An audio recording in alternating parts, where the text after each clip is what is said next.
लस्सी सर्वांनाच आवडते, मात्र घरी वेगवेगळ्या फ्लेवरची लस्सी करणं सगळ्यांनाच खूप झंझट आहे असं वाटतं. आज आपण एकदम सोप्या पद्धतीने 4 फ्लेवरची लस्सी बनवणार आहोत. त्यासाठी घरी बनवलेलं किंवा विकतचं कुठलंही दही तुम्ही वापरू शकता. दही फक्त थंड करून घ्यायचं आहे. कुठलाही फ्लेवर आवडत नसेल तर घरातील सर्वांसाठी प्लेन दही सुद्धा तुम्ही सोप्या पद्धतीने बनवू शकता. त्यासाठी मी इथे 1 लिटर दही घेतलेलं आहे. आता हेच मडकं मी फ्रीजमध्ये ठेवून थंड करून घेतलेलं आहे आणि यातच दही सेट करून घेतलेलं आहे. तुम्ही अगदी पातेल्यामध्ये दही असलं तरी चालेल, फक्त स्टीलचं पातेलं घ्यायचं आणि थंड दही घ्यायचं आणि दहीला रवीने किंवा विस्करने मिक्स करून घ्यायचं. दही मिक्सरमध्ये फिरवायचं नाही, फक्त चमच्याने किंवा रवीने त्याला घुटून घ्यायचं आणि त्यातील ज्या मोठ्या मोठ्या गाठी असतात त्या मोडून घ्यायच्या आहेत. आता याच्यामध्ये पिठी साखर टाकायची. पिठी साखर टाकल्यामुळे दहीमध्ये साखर पटकन मिक्स होते. पिठी साखरबरोबरच अर्धा चमचा फ्रेश कुटून घेतलेली वेलची पूडसुद्धा टाकलेली आहे. आता हे सुद्धा फक्त चमच्याने किंवा विस्करने मिक्स करून घ्यायचं. लस्सी बनवण्यासाठी जे दही आपण वापरतो ना, ते कधीच मिक्सरमध्ये फिरवून घ्यायचं नाही.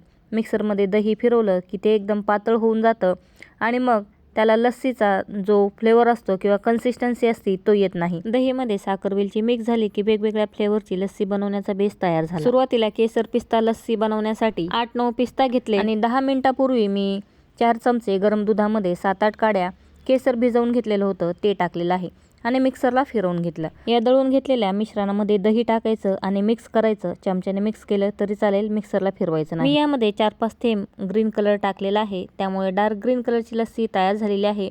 तुम्ही कलर स्किप केला तरी चालेल. वरतून पिस्ताचे काप किंवा कुटून घेतलेले पिस्ता टाकायचे, थोडेसे केसरच्या काड्या टाकायच्या.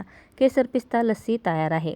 आता इथे दुसऱ्या फ्लेवरची लस्सी बनवण्यासाठी मी दही घेतलेला आहे आणि दहीमध्ये मी इथे माझ्याजवळ पायनॅपलचा क्रश होता तो टाकलेला आहे. तुम्ही पायनॅपल दळून ते वापरलं तरी चालेल आणि बघा फक्त हलवून घेतलं, मिक्सरला फिरवलं नाही. तुम्ही ग्लासमध्ये दही आणि पायनॅपलचा क्रश टाकून चमच्याने मिक्स करून घेतलं तरी चालेल. मिक्सरचं भांडं मोठं आहे त्यामुळे मी त्यातच सर्व मिक्स करून घेतलं. प्रत्येक फ्लेवरची लस्सी बनवताना मी मिक्सरचं जे भांडं वापरलेलं आहे ते धुवून घेतलं. आता वरती मी बदाम टाकले. तुमच्याजवळ पायनॅपलचे तुकडे असतील तर ते टाकू शकता. तिसऱ्या फ्लेवरच्या लस्सीसाठी पुन्हा मिक्सरच्याच भांड्यामध्ये मी दही घेतलेला आहे आणि त्यामध्ये मी इथे 2 चमचे रोज सिरप टाकला आणि अर्धा चमचा गुलकंद टाकला. माझ्याजवळ गुलकंद आहे म्हणून टाकला. फक्त रोज सिरप टाकला तरी चालेल आणि बघा फक्त या पद्धतीने हलवून घ्यायचं आणि इथे आपली गुलकंद फ्लेवरची लस्सीसुद्धा तयार आहे. तुम्ही वेगवेगळे फळं वापरून वेगवेगळ्या फ्लेवरची लस्सी बनवू शकता. एकदा लस्सीचा बेस तयार झाला की कुठल्याही फ्लेवरची लस्सी बनवता येते. कलर असतील तर तुम्ही फ्लेवरनुसार वेगवेगळे कलरसुद्धा वापरू शकता. आणि इथे बघा वरतून थोडंसं रोज सिरप टाकून घेतलं. किती सुंदर आपली रोज फ्लेवरची लस्सी तयार आहे. आता जी शेवटची लस्सी आहे ती मी प्लेन ठेवलेली आहे. त्याच्यामध्ये वरतून गार्निशिंगसाठी जसं लस्सीच्या स्टॉलवरती क्रीम टाकून देतात किंवा साय टाकून देतात तशी टाकून घ्यायची. घरी जमवलेल्या दहीच्या वरती साय येते, मात्र विकत दही आणलं तर त्यावरती साय नसते. म्हणून दुधावरती जी साय येते ती प्लेन लस्सीवरती टाकून घेतली तरी चालेल आणि इथे 4 फ्लेवरची लस्सी तयार आहे. आता तुम्ही प्लेन करू शकता, गुलकंद करू शकता किंवा आंबा असेल तर आंबा फ्लेवरची लस्सी करून ट्राय करू शकता. सर्वच लस्सी चवीला अप्रतिम आहे. फक्त सुरुवातीला थंडगार दहीमध्ये साखर आणि वेलची मिक्स करायची, म्हणजे वेगवेगळ्या फ्लेवरची लस्सी बनवण्याचा बेस तयार होईल.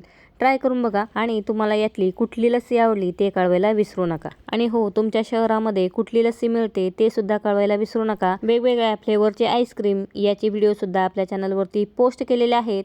डिस्क्रिप्शन बॉक्समध्ये सर्वांची लिंक दिलेली आहे.